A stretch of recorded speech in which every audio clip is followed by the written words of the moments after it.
This is the Thoughts from a Page podcast, where I interview authors about their latest works. Listen to what inspired the storyline, how their covers and titles were chosen, their personal connection to the story, and other fascinating tidbits about the authors themselves. My name is Cindy Burnett, and I love to talk about books. I can be found on Instagram and Pinterest at Thoughts from a Page, and if you have any comments about the podcast, I can be reached at cindyhburnett@att.net. Tori Whitaker grew up in the Midwest. She now resides outside of Atlanta, Georgia, where she and her husband of more than 40 years live near their two sons and their families.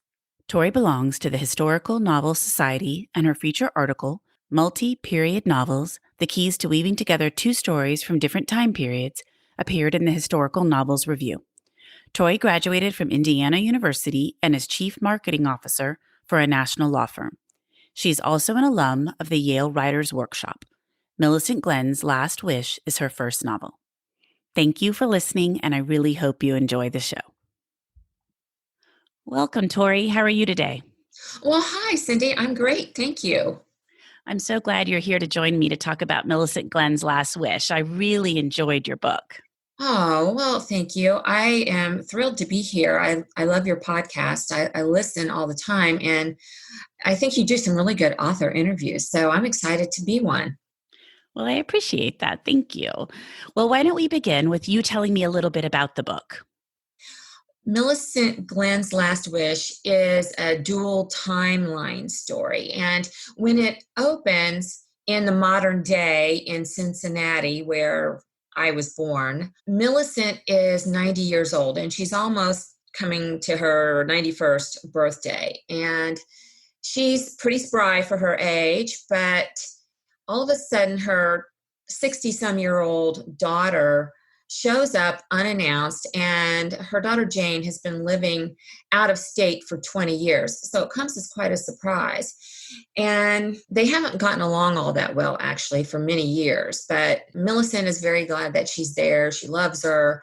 And in short order, her granddaughter comes on scene too. And Kelsey is 38 years old, and she lets them know that she's pregnant. So Millie has had two surprises in the short period of time. At the same time, she's coming up to her 91st birthday. And so these things tend to have an effect of memories come crashing back, memories that are always there, but have come more to the front. And it's really memories of something tragic that happened back in the early 1950s, some 6 decades earlier. And that was during the post-war early 1950s baby boom, when babies were being born left and right and everything. And that kind of ties in with the modern storyline, too, of the granddaughter's pregnancy. And so the story goes back and forth between past and present, because Millie has decided that she needs to tell her daughter and her granddaughter this secret that she's held for so many years. And it's something that is related to this tragedy, and she feels partially responsible for. And it's something that they know nothing about. And she's afraid that they might not take it well, and yet she's hoping it really bonds them closer together. Well, I was totally intrigued with the concept of family secrets and the idea that something you hold on to can obviously warp the way you look at things, but also it can impact others in different ways. I thought you presented that very effectively. Oh, great. I appreciate that. What inspired you to write this story? Well, one of the inspirations was that I just love dual timeline stories. I've probably read close to 300 books that have that past and present structure. And I particularly like a story where there is an aging character who looks back on her life through new eyes. But there's also a personal connection here. And while the book is completely fictional and these characters are all made up and their lives are made up, there's one thing that is related to the past tragedy that actually draws from something that happened in my family many, many, many years ago. And it was really something my family never talked about. I was at a family reunion probably around age 5 or so. And it was one of those big family reunions that we had every year. But I remember hearing some distant cousins, older cousins that I didn't really know. Having mentioned this tragedy, and I don't want to give a spoiler about the book, but it's something that stuck with me and this vision of it. And it really wasn't until all these decades later that I was writing this book that I decided to write about this, that I spoke personally with three people who had been close to the woman this had happened with, who had been passed away for some years. And each of these three people told me they'd only had one conversation with her in all the years they'd known her. And they each had one distinct detail separate from each other that they told me about this conversation they'd had. So I pulled those little pieces together and then built the whole novel around that.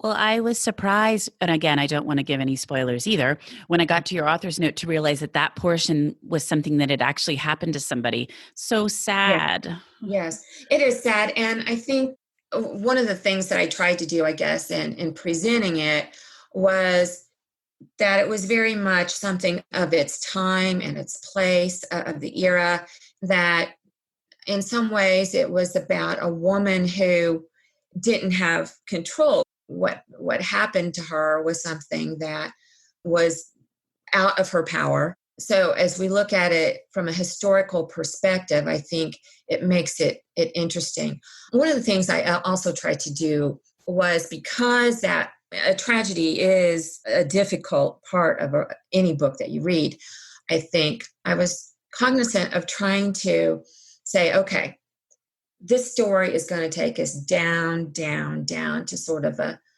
dark place in Millicent Glenn's life. But I also tried to make it where we're going to, and things sometimes get worse before they get better, but then we're going to try to come back up. And I really tried to leave the story at the end with a hopeful note to it and a satisfying story emotionally.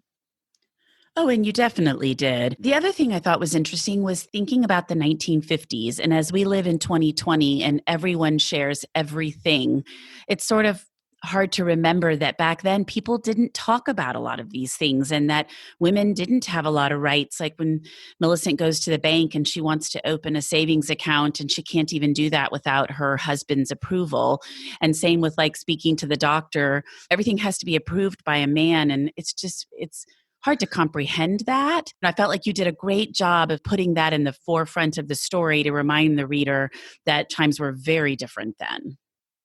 Oh, good. And I think you raised an interesting point that there was a lot of secrecy. Families had bad things happen and they didn't talk about them. And you're making a good comparison as to how it is today, where our lives are pretty much open books on social media and everything, right? Definitely. And so it's sort of interesting to be drawn back to a time where people hardly spoke about anything. And I think that's partly why Millicent also kept that with her and didn't really process it and deal with it, because people weren't speaking about things and she didn't have an outlet for it. Yes. She had her one best friend, Pauline, a secondary character in the book, who she could tell anything to. But beyond that, no. Right. Exactly. And didn't even always even feel like she could talk with her husband completely about it all. That's true. Well, you must have had to do a lot of research. Want to tell me a little bit about that? Yeah, I did do a lot of research, and research is one thing that a lot of historical authors love to do. And I did love doing the research. And sometimes you have to just pull the reins on it and say, okay, got to write. But I guess I started with the big sweeping overview of that late World War II period and the post-war period. And even to the extent that Millicent had been born in the 1920s and her childhood affected her life as all of ours do, I had to go back to the 20s and the 30s and have some sense of that as well. And then when I was doing that research of the post-war period, I came across this phenomenon. It was like this trend in what's called prefabricated homes. And they're not mobile homes or trailers. They're actually completely constructed homes from the foundation on up. But during this period, they were being built as prefabricated home kits And a family could literally move into a house that started and be in it within a week. And the reason this was because after the war, the servicemen all came back and everything, and construction had been halted for a number of years while resources were put into the war effort. And so there was a shortage on homes, and really the country during that time felt victorious with the war, but also they'd come through the Depression and the crash and those things for years. And so there was this real sense of optimism and moving ahead, and people getting married younger and starting families. And it was all about the families and everything. And so these homes really took off. And I found that really interesting. My husband and I drove and looked at some homes that had been built in the 50s and or still exist. And that is Millie and her husband's business that they began.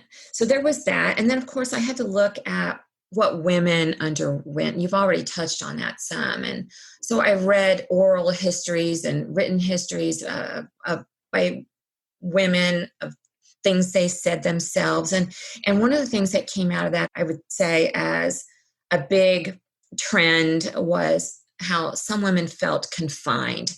They felt confined in these suburbs. Some of them, they felt confined if they couldn't work outside of the home. So Millie has some of that. She actually loves her home though, and she loves homemaking. She loves being a mother, and she actually enjoys the cooking and all of those things. It's not that she's anti-homemaker. She just wanted to have it all. She wanted both. She wanted to be able to take care of her home and family and also have an income and work outside of the home. So there was a lot of that in the research. And then finally, I guess, the big thing was maternity, what it was like for women expecting during that era and what the hospitals were like and what maternity is like today, because of course there's that past and present part, as I mentioned, with the granddaughter and the modern day being pregnant too. And so there was a lot of books that I read. I did interviews, whether it was interviewing someone an expert of the prefab homes or experts on maternity. There was a lot. With respect to Millie working, I think she loved her job. And so she didn't really want to have to completely give up her job when Jane came along. But also, I think, and she was a little young for this, but the war, so many women worked. And so then to kind of come around after the war is done and they're now all being told we can't work anymore, you need to be home and you need to stay with your children, was probably a shock to a lot of women. And they were wanting to be able to try to do it all. You're absolutely right. There are sources that confirm that especially in the manufacturing industry, where the Rosie the Riveters and everything had been in building planes and trucks and whatnot, then the men came home and the men were expected to go back and do it, and many women lost their jobs. Well, and Dennis's friend who said, you're going to take a man's job. And I thought that was such an interesting perspective. I know. Yeah, I'd gotten that from the research that I read as well. Well, you evoke a very strong sense of place in the book, bringing Cincinnati to life. And I was curious if there was some connection. And you mentioned you were born there. But Mhm. was it fun to represent your city? Oh, it was. In some ways, I feel like it's a little bit of a love letter to Cincinnati. I only lived there until I was 10, but during those formative years, we have a lot of memories, I think, of childhood and everything. And I actually was in a writing class a couple years ago with the instructor named Jocelyn Jackson, who is a New York Times bestselling author. And she had said that when she was giving a class on sense of place, said that if you write about a place where you have a visceral connection to it, that can make the sense of place in the story even stronger. And I really enjoyed writing about Cincinnati and going back and then doing some research on the side about it as well for the book. And I was surprised at how little memories would pop up, whether it was going to Grater's for ice cream, which is a Cincinnati thing to do, or going to Union Terminal. These things that were used as descriptions in my book originated in some childhood memory I might have had. A lot of them, not all of them. And then also Cincinnati, I think, too, was critical to Millicent's own life in her family, because back in the late 1800s, early 1900s, Cincinnati was a huge brewery town. That is, beer brewing was a big industry. And so when Prohibition hit, it devastated a lot of families, and not only the brewers, but the suppliers to the brewers and everything. And so in my story, and this didn't really happen in my family, it's all made up, but in my story, her family had been devastated by Prohibition, and that is why she had an impoverished upbringing. I did not realize that Cincinnati had had breweries before Prohibition. That was something I was completely unfamiliar with. I learned that too. And I even lived in Ohio during fourth grade Ohio state history class that we had. And I don't remember learning that. And I don't remember anyone in my family ever talking about it, but I found it fascinating. And they've really done some work in that city now to bring that back. There are breweries now. You can go and have craft beers and stuff. It's fun. It's a fun place. And then I didn't realize that Kroger was based originally in Cincinnati. Yes, it is. And I think it still is now the largest grocery chain in the country, if I'm not mistaken. Well, that's where I shop regularly here. So I was like, I did not know they were based in Ohio. So what was the highlight of writing Millicent Glenn's Last Wish? I guess one thing that resonates with me, it kind of came as a surprise to me actually, was how the story is about three generations of women. There's Millicent and her daughter Jane, and there's the granddaughter Kelsey.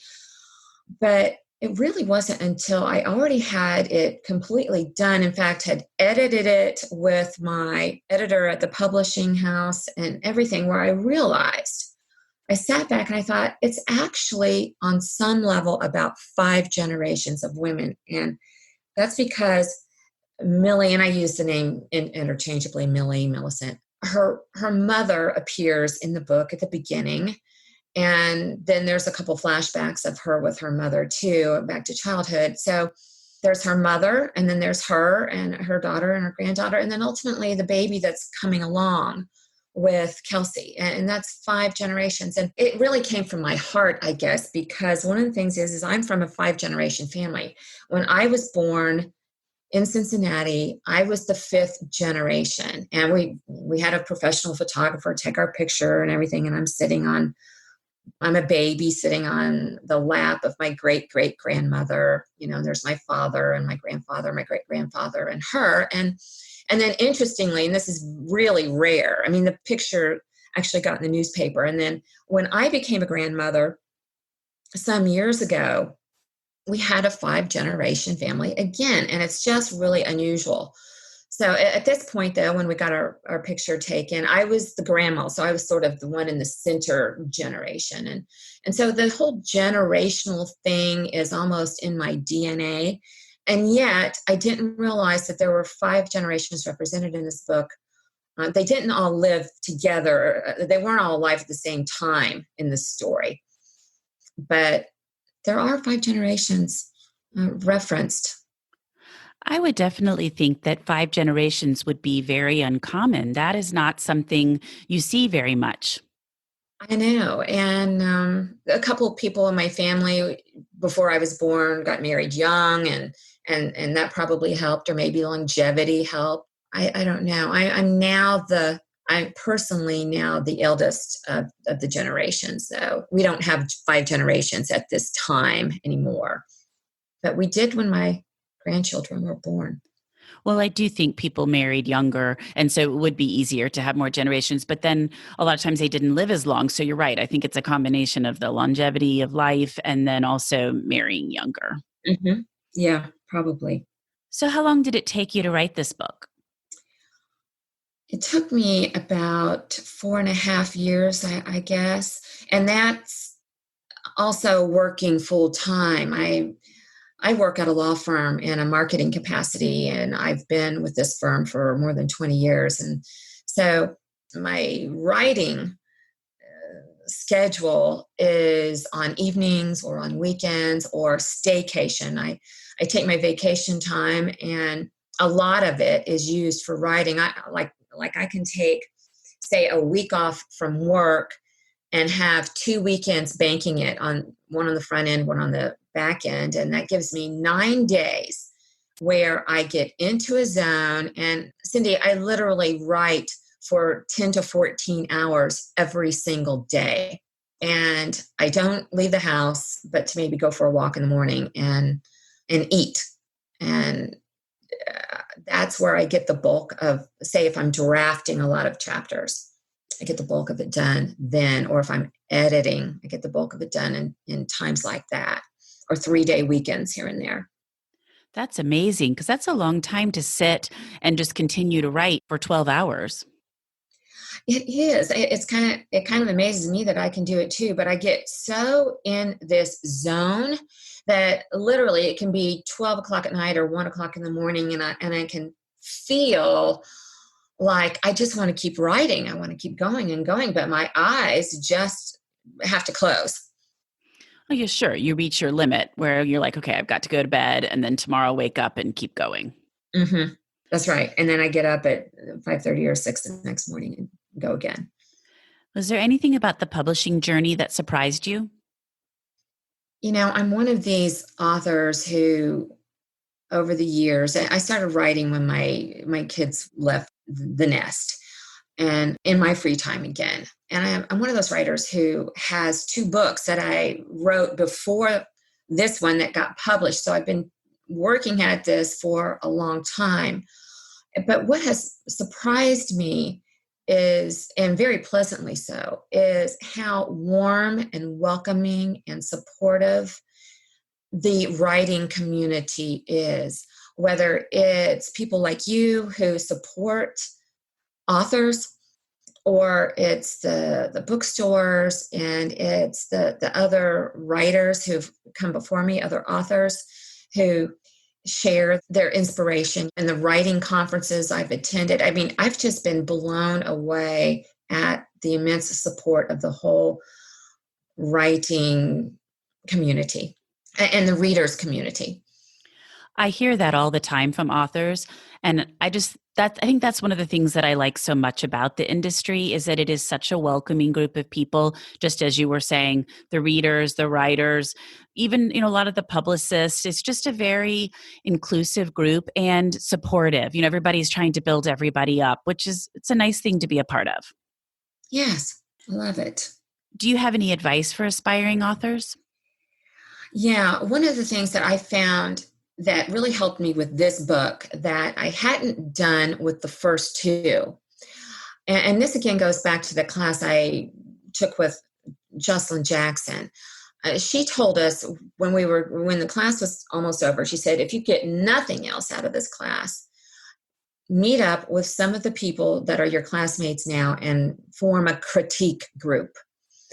And that's not the only way you can form a critique group, but once I got in a critique group where there were 3 other aspiring authors that focused on historical fiction, and we to this day meet monthly, even if it's virtual, but we critique each other's work. And while you can have other people who aren't writers read your stuff and give you some feedback, I really found that having other writers read it provides a kind of insight like no other. And what was effective for me too was reading their work. And you can see in other people's work that's coming along in draft after draft, how the writing of fiction really works. And so I would say, get a critique group, and then obviously never give up. I'm the example of that.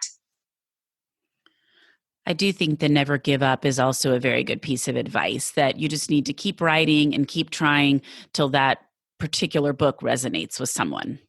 Yeah, I learned as much from the rejections over the years as I did from any other way. So what do you like to do when you're not writing or reading? Well, I love to be with my grandchildren and my sons and my husband and my family. I also just enjoy hanging out. I do a pretty good commute to work and have some stress with a career. And so I love just having vacation in my own backyard sometimes, where say on a Saturday, I can sit outside and read a book and then come in and write in the afternoon in my home office or something like that. I'm not one that can write on a laptop anywhere I go. I'm not one that goes to a bookshop or anything. I have to write in my office. It's kind of a quirk, but I love spending time outside in the sun and the water and reading, and of course travel from time to time. Yes, something that hopefully will begin again soon. Are you working on anything at the present that you would like to share with me? Yeah, I'm working on something that is another past and present book that's dual timeline, this time going back to the jazz age and also having a modern storyline. So it's again past and present with a family drama. And that's really all I can say about it at this time. But I'm thinking jazz age and modern time. Well, I really like dual timeline stories. I feel like that's an effective way to tell a story. They usually wrap up so well at the end with the two different stories coming together. That's one of my favorite types of books to read. Oh, that's awesome. Then we're one of a kind there because I love them too. It's like the best of both. You get the historical part, and then you get like a contemporary family drama or whatever too. And I really love them. It's always interesting to me to see where the present day, what year the present day is going to be set in, because some are set very current and some are set in like 2000 or 1990. And it's just kind of interesting to hear why the author chose what they did and then to see what's happening in that particular year. Yeah. And they're really a challenge to write. I can tell you that when say something happens in one period and then you end up changing it and change the timeline a little bit, and then you got to go back and you got to change it in the other storyline too and get that all to work out. It can be a challenge. Well, and getting the ages of the characters correct. You know, if you're switching your years, then to Yeah. make sure that would actually work. Because every once in a while, it seems like that didn't totally make it all the way through in a book. And you're like, wait a minute, I don't think that they could possibly be that age with that time. So it's got to be tricky. There's a lot more that goes into that than I think you originally realized when you're reading them. There really is. I'm so happy that you've joined me. And before we wrap up, I would love to hear a little bit about what you've read recently that you really liked. Oh, okay. Well, one of my favorite dual timeline books, especially one that came out last year, was the guest book by Sarah Blake. And it goes back to the 1930s and into World War II. And then there's this modern day generation that has inherited a vacation home off the coast of Maine. And what this modern generation learns is that there are secrets that their forefounders or ancestors, whatever you want to call them, from the 1930s had. And ultimately, it's a story that's very relevant today, I think, with it being about class and racism and other things over the eras. It's like a 500-page book. It's not a fast read, but it's so beautifully written. And then one that I think is sort of a modern tearjerker, and I love a book that makes me feel emotional, is by Colleen Oakley called "You Were There Too," and it's a interesting love story and just one that it has a whole unique premise that I won't give away, but I think readers would love it if they looked it up. You Were There Too. And then finally, because my book is set in Cincinnati, one that I really loved, and it's completely different from mine or any of these others, but it's called Wench. And it came out a few years ago by Dolen Perkins-Valdez. And it's a story that takes place before the Civil War. And these I think that the people lived in Georgia, but the master of the plantations would take their slave mistresses up north of the Ohio River into the Cincinnati area of Ohio during the 1800s to this like resort. And the slaves were made to go with their masters for this getaway to this resort and then be there in this state that that was free. And it's just so fascinating and just beautifully written. It's one of my favorite books. Is it fiction or nonfiction? It's fiction, but it's definitely based on real life research that the author did. Like the resort actually did exist and actually did draw slave owners to it.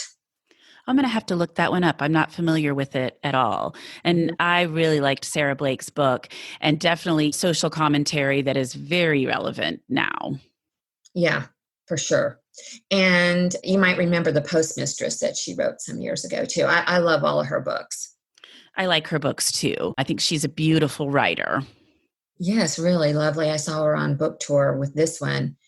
And it was interesting. Her family actually did have a house like this. That the house that she describes is one that she's very familiar with, although the story was fictional. Well, I definitely enjoyed that one. And I remember last year it got a lot of press. Well, I really, really appreciate your time. And it was so fun to talk with you about Millicent Glenn's Last Wish. And I'm just so excited for it to get out in the world. Oh, thank you.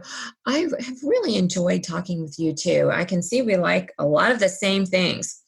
I agree completely, Tori. And I'm so glad you joined me today on the Thoughts from a Page podcast. Thank you for listening to my podcast. If you like this episode, and I hope you did, please follow me on Instagram at Thoughts from a Page. Tell all of your friends about the podcast and rate it wherever you listen to your podcasts. I would really appreciate it. Tori's book can be purchased at Murder by the Book, where I work part-time, and the link is in my show notes. Thanks to KP Regan for the sound editing, and I hope to see you next time.